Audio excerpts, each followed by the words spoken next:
El primer par craneal o nervio olfatorio es un nervio aferente que traduce los estímulos olfatorios. Tiene su origen aparente en la parte inferior del bulbo olfatorio sobre la lámina cribosa. Su origen real se encuentra en las células bipolares de la mucosa olfatoria en la parte superior de las fosas nasales. Atraviesa por los agujeros de la lámina cribosa, llegando al bulbo olfatorio y la cintilla olfatoria. Se divide en dos ramas, una medial que se dirige al área subcallosa y paraolfatoria y una lateral que llega hasta el uncus de la circunvolución del hipocampo. Es la única vía que no pasa por el tálamo. Para la valoración del primer par craneal o nervio olfatorio es necesario poseer 2 o más aromas. En este caso tenemos café, canela y esencia de vainilla. En este par es necesario decirle al paciente que mantenga los ojos cerrados. Posterior a esto voy a obstruir una fosa nasal mientras a la otra acerco el aroma y el paciente me tiene que indicar si lo siente o no. Asimismo, repetir con la fosa contraria. Esto para descartar una anosmia bilateral o unilateral. Bilateral relacionada con el daño a la mucosa y unilateral relacionada con un tumor en el lóbulo frontal. Segundo, par craneal, nervio óptico. Origen aparente, canal y agujero óptico. Origen real, células ganglionares de la retina. Vía óptica. La luz entra en el ojo y los fotorreceptores en la retina la transforman en señales eléctricas. La señal es transmitida a células bipolares y la transmisión de la señal a células ganglionares, que convergen en la papila óptica. Luego, el nervio óptico sale por el conducto óptico, donde se produce la formación del quiasma óptico al unirse con el nervio contralateral. Los axones abandonan el quiasma óptico y llegan al núcleo supraquiasmático, donde se produce la formación de tractos ópticos. Los axones luego van al área pretental y forman el arco aferente del reflejo fotomotor.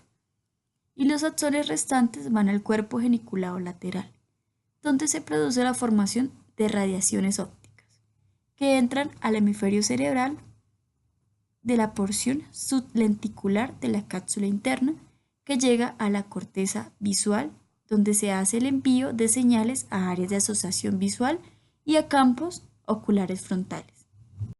En el segundo par craneal, que es el óptico, vamos a iniciar con la prueba de Snellen, que nos va a evaluar lo que es la agudeza visual. Entonces vamos a ubicar al paciente a 6 metros de nuestra tabla de Snellen y le vamos a pedir que por favor se cubra suavemente su ojo derecho. Vamos a iniciar con las letras que están sobre la línea roja, que es la agudeza normal visual. Entonces te voy a señalar las letras y tú vas a nombrarlas. P, L, C, E, O. Ok, y finalmente le vamos a pedir al paciente que por favor nos mencione los colores que están en la tabla. Rojo, verde. La forma de evaluar el segundo par craneal es por medio de la verificación periférica. Entonces se le pide al paciente que por favor mire fijamente mi nariz y por favor me diga cuándo pierde de vista mis dedos. Ahí. La valoración del segundo par craneal, vamos a realizar lo que es el fondo de ojo con el oftalmoscopio. Entonces le vamos a pedir al paciente que por favor mire hacia el horizonte y el examinador no puede tener lentes. Entonces, con mi mano diestra vamos a valorar su ojo derecho.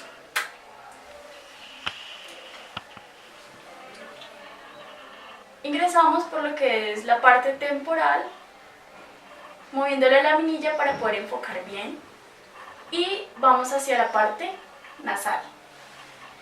Aquí lo que vamos a tratar de ver son los vasos y la papila. Nervio oculomotor u motor ocular común o tercer par craneal. Como su nombre lo indica, este nervio oculomotor desempeña un papel importante en el movimiento ocular. Aquí vamos a encontrar un componente somático y un componente motor visceral. El primero, que será el componente motor somático, inerva 6 músculos extraoculares, que conoceremos también como músculos extraintrínsecos, y el componente motor visceral, que inerva los músculos intrínsecos, que conoceremos como los constrictores de la pupila y el músculo ciliar. Adicionalmente, también encontraremos la inervación del músculo elevador del párpado, que me elevará el párpado superior. Ahora bien, el origen del nervio oculomotor lo encontraremos en el núcleo de Edinger-Schwedt.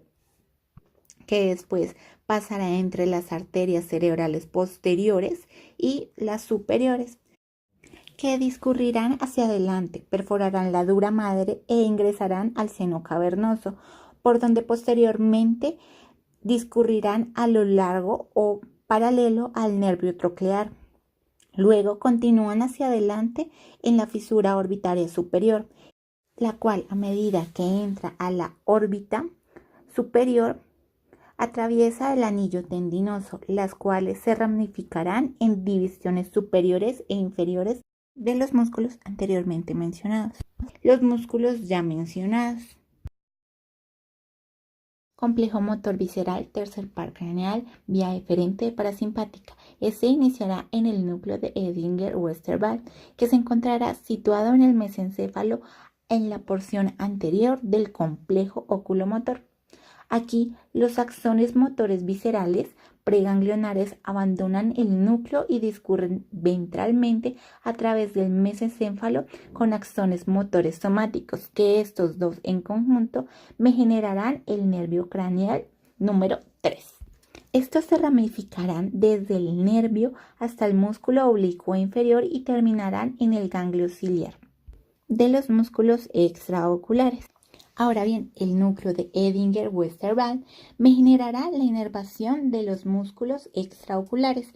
Iniciaremos con los músculos elevador del párpado y el músculo recto superior, los cuales me generarán movimientos oculares de tipo coordinado.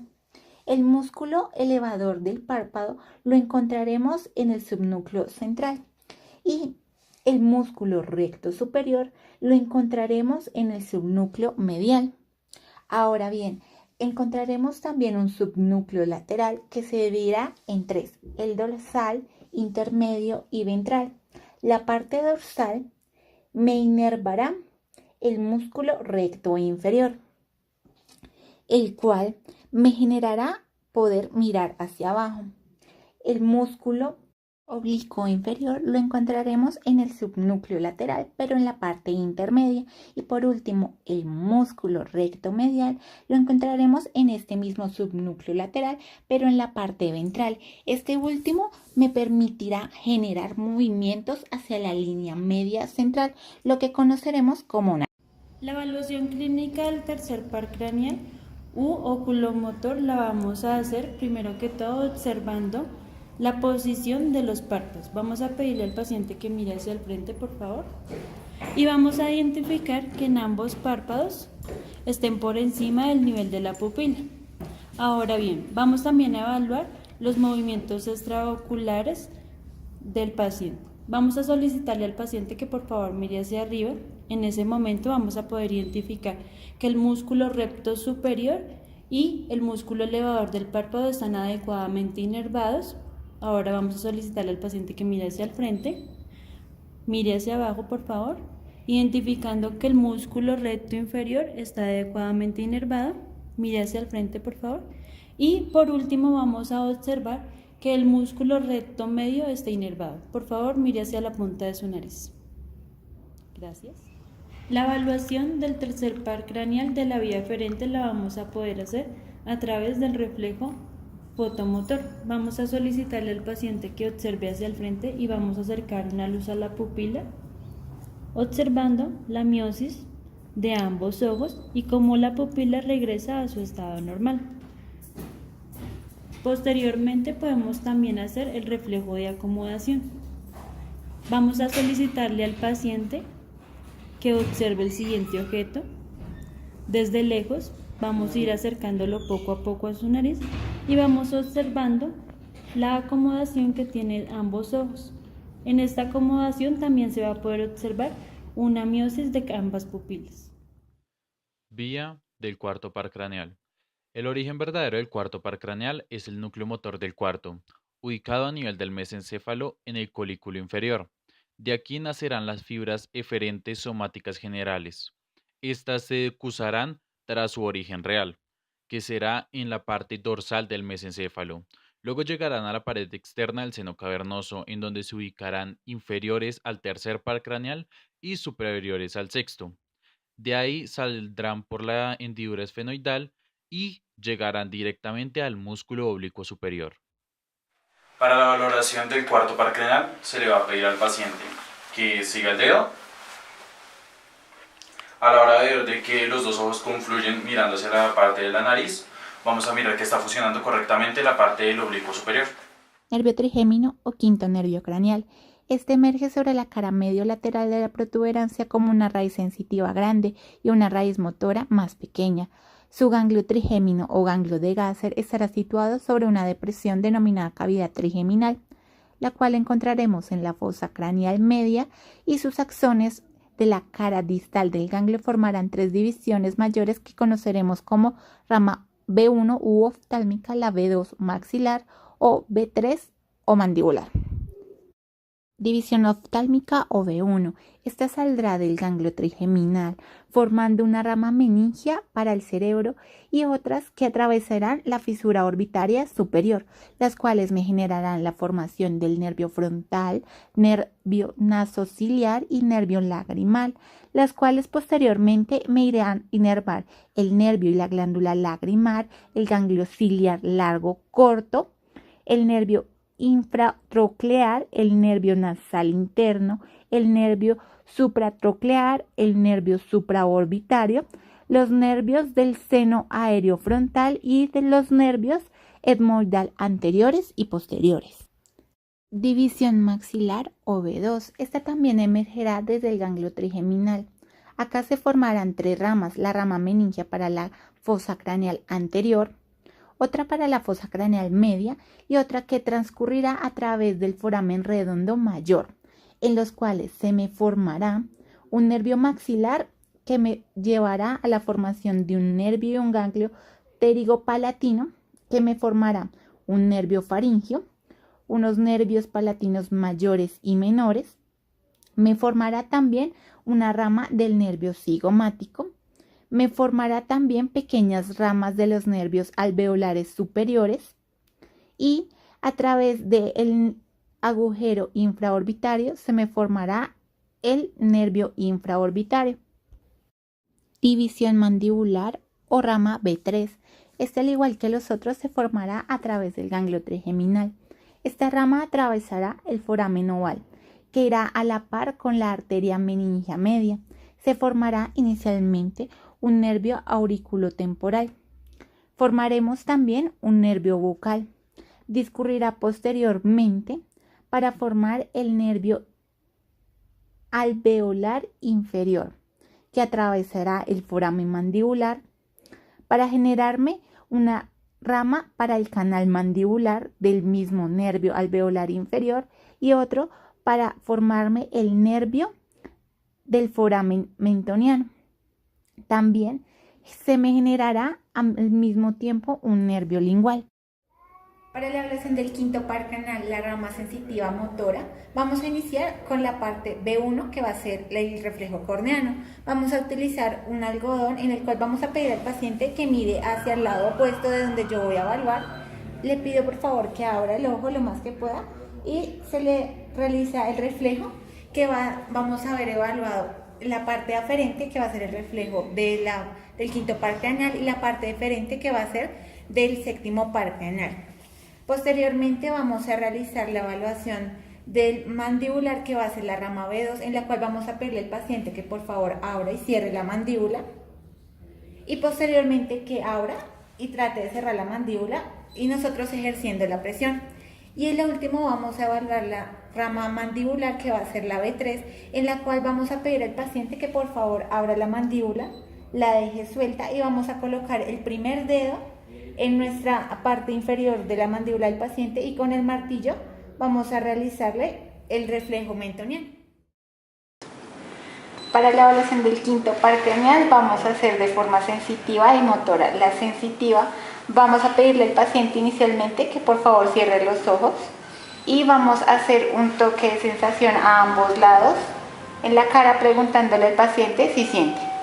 Y el paciente nos refiere si se... Vía del sexto par craneal. Los axones del sexto par craneal emergen de la cara ventral del tronco encefálico en la unión bulboprotuberancial. La unión bulboprotuberancial es un lugar donde discurren ventralmente los axones de las neuronas motoras inferiores del núcleo adducens.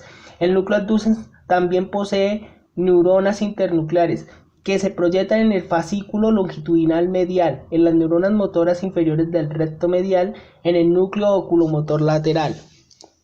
El sexto par craneal discurre rostral y algo lateralmente en el espacio subaracnoideo de la fosa craneal posterior para perforar la duna madre en un punto por fuera del dorso de la silla turca. Para la valoración del sexto par craneal vamos a pedirle al paciente que mire el dedo y mire el movimiento y evaluamos así el plano horizontal del ojo. Con esto pues vamos a ver el correcto funcionamiento de los músculos rectos laterales. Séptimo par craneal, nervio facial. Tiene un origen aparente en el extremo lateral del surco bulboprotuberancial y un origen real en las fibras motoras que están en el núcleo motor de la fonación. Sus fibras parasimpáticas en el núcleo lagrimal y salivatorio superior del bulbo raquídeo. Fibras sensitivas en el ganglio geniculado terminan en el núcleo solitario. Su vía inicia en el origen aparente, se dirige hacia afuera, adelante y arriba para introducirse en el conducto auditivo interno, del cual ambas raíces penetran por la fosita antero-superior que corresponden al origen del conducto de Falopio. Lo recorren en sus tres porciones. Aparece en el agujero estilomastoideo, donde el nervio penetra la parótida siguiendo el trayecto transversal, alcanza la región facial y se divide en sus ramas terminales. Para evaluar el séptimo par craneal, que es el facial, vamos a pedirle al paciente que levante las cejas, que las frunza, que hinche las mejillas. Vamos a pedirle que también cierre los ojos para evaluar la fuerza que tienen al presionarlos con los dedos. Y vamos a pedirle que sonría, que me deje ver los dientes inferiores y superiores.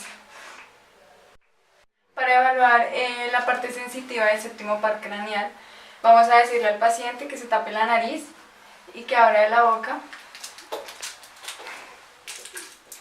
para evaluar sus 2/3 anteriores del gusto. Dulce. Rama coclear. Su origen real en el ganglio de la espiral situado en el interior del caracol membranoso. Su vía inicia desde el ganglio espiral que envía prolongaciones axónicas a núcleos cocleares, núcleo coclear anterior y posterior, que se encuentra en la superficie anterior de los pedúnculos cerebelosos inferiores. De estos núcleos salen las fibras eferentes que llegan a la corteza auditiva y otras a la zona reticular del tronco encefálico. Las raíces del nervio vestíbulo-coclear se unen una vez que salen ventralmente al tronco encefálico. Entre el borde inferior de la protuberancia y el bulbo raquídeo, de ahí recurre por la fosa craneal posterior y conjuntamente con el nervio facial ingresa por conducto auditivo interno hasta llegar al oído interno y dividirse en raíces vestibular y coclear. El coclear se distribuye por el caracol y el vestibular se distribuye en el aparato vestibular del oído interno. Octavo par craneal, también llamado vestíbulo coclear, cumple la función de equilibrio y audición. Su rama vestibular tiene un origen real en los cuerpos de las neuronas que están en los ganglios de Scarpa. Su vía vestibular inicia en el ganglio de Scarpa, que envía prolongaciones axónicas hacia el complejo nuclear vestibular situado en el bulbo raquídeo por debajo del piso del cuarto ventrículo, núcleo vestibular lateral, superior, medial e inferior. Desde el bulbo raquídeo van algunas fibras directamente sin pasar por los núcleos vestibulares a través del pedúnculo cerebeloso inferior del cerebelo. También desde los núcleos vestibulares envían fibras eferentes homolaterales hacia médula espinal formando el tracto vestíbulo-espinal. Desde los núcleos vestibulares superior y medial envían fibras por medio del fascículo longitudinal medial contralateral hacia los nervios tercero, cuarto y sexto par craneal. También envían fibras ascendentes a través del tálamo hacia la corteza somatosensorial. Para valorar el octavo par craneal vamos a realizar dos pruebas, la de Rinner y la de Weber. La de Rinner consiste en golpear el diapasón, se coloca en la apófisis mastoides para valorar su conducción ósea. Luego de esto se acerca al conducto auditivo externo para valorar su conducción aérea. Consiste en golpear el diapasón, se coloca en la línea media del cráneo y se le pregunta al paciente si escuchó la vibración bilateral o central. Para valorar la parte vestibular del octavo par craneal se le va a pedir al paciente que cierre los ojos y que camine de adelante y hacia atrás. Si el paciente se lateraliza va a tener un problema en el oído. Raíz sensitivo visceral aferente del nervio glosofaríngeo. Las sensaciones viscerales de las paredes del cuerpo y seno carótido ascienden a los nervios carótidos cerca a la arteria carótida. Alcanzan el ganglio glosofaríngeo superior e ingresan a las prolongaciones centrales del bulbo raquídeo. Allí descienden al tracto solitario, donde hacen sinapsis con las neuronas del núcleo solitario. Este núcleo establece conexiones a la formación reticular y el hipotálamo, produciendo respuestas apropiadas para el control de la respiración, la presión arterial y el volumen minuto. Raíz motora eferente del nervio glosofaríngeo. Neuronas motoras superiores de la corteza motora primaria dan impulsos a fibras corticovulvares de la cápsula interna y la base del pedúnculo. Hacen sinapsis con la motoneurona inferior de la porción rostral del núcleo ambiguo. Y otros axones de neuronas motoras se unen con el noveno par craneal. Salen al núcleo por el agujero rasgado o yugular y allí luego hacen una curva hacia adelante en el borde posterior del músculo estilofaríngeo, inervando fibras musculares del constrictor superior de la faringe. Raíz sensitiva, nervio glosofaríngeo. Las salidas ganglionares superiores del glosofaríngeo entran por el agujero rasgado posterior o yugular y terminan en el fascículo solitario, dando la sensibilidad general. Vía del décimo par craneal. El décimo par craneal o nervio vago emerge del bulbo raquídeo del tronco encefálico dorsal a la oliva por 8 a 10 raíces caudales junto al noveno par craneal. Estas raíces convergen en un cordón plano que abandona el cráneo a través del foramen yugular. Sobre el nervio vago se sitúan dos ganglios sensitivos, el ganglio superior o también llamado ganglio yugular y el ganglio inferior o también llamado ganglio nodoso. El noveno y décimo par craneal vamos a mirar la úvula, el paladar y vamos a mirar el reflejo nauseoso. Para mirar el reflejo nauseoso le pedimos al paciente que abra la boca, saque la lengua y vamos a estimularlo con el par. Par craneal o accesorio. Este nervio, que es meramente motor, tiene su origen real en dos sitios. El asta anterior de la columna cervical de C1 a C6, del cual van a emerger las fibras eferentes somáticas generales del mismo nervio, que son las encargadas de mandar la información motora a los músculos trapecio y esternocleidomastoideo. Es decir, ahí está la primera porción. El segundo origen es en el sitio del núcleo ambiguo en la médula oblongada, que es dorsal al núcleo olivar y lateral al núcleo motor del segundo par craneal. De ahí van a emerger las fibras viscerales especiales del mismo y formarán la segunda porción, que se unirá a la primera y van a salir del cráneo por el agujero yugular. Valoración del onceavo par craneal o accesorio. Se va a buscar o se va a ubicar el músculo trapecio para poder palpar su contracción. Nosotros vamos a valorar en la fuerza si el paciente no presenta fasciculaciones o atrofia, sabiendo que una fasciculación es un movimiento parpadeante, irregular y fino, y cuando el paciente presenta una parálisis en el trapecio, el hombro cae y la escápula se va a subir. Para la valoración de este par craneal se le pide al paciente que se encuentre en una posición recta, luego se colocan las manos en la parte de los hombros buscando palpar el músculo trapecio. Al paciente se le va a realizar una fuerza y este va a tener que oponerla. Para la valoración de este par, además, se va a proceder a colocarle una mano en la cara al paciente, pedirle que gire la cabeza y oponga la resistencia. Y así podemos valorar la contracción del esternocleidomastoideo. Gloso es un nervio motor que inerva los músculos intrínsecos y extrínsecos de la lengua. Se origina en el núcleo hipogloso, que se ubica en la línea media, en la mitad inferior del piso del cuarto ventrículo. Las fibras del nervio emergen del surco entre la pirámide y la oliva. Luego, atraviesa la fosa craneal posterior para abandonar el cráneo por el canal hipogloso. El nervio desciende anteroinferiormente entre la vena yugular interna y la arteria carótida interna. En la superficie lateral, el nervio hipogloso envía ramas para inervar los músculos de la lengua. Para la valoración del 12º par craneal o nervio hipogloso se le solicita al paciente que con la boca cerrada y con su lengua haga presión en una de las mejillas. El examinador tiene que palpar la fuerza que hace la lengua contra la mejilla y se hace del lado contrario igualmente.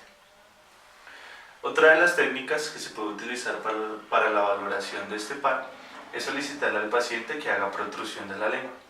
Lo que tiene que observarse es que la lengua esté sobre la línea media. Otra de las técnicas que se puede utilizar es utilizar un bajalenguas y solicitarle al paciente que protruya la lengua. Se coloca el bajalenguas en el dorso de la lengua y se le pide al paciente que haga fuerza opuesta al bajalenguas.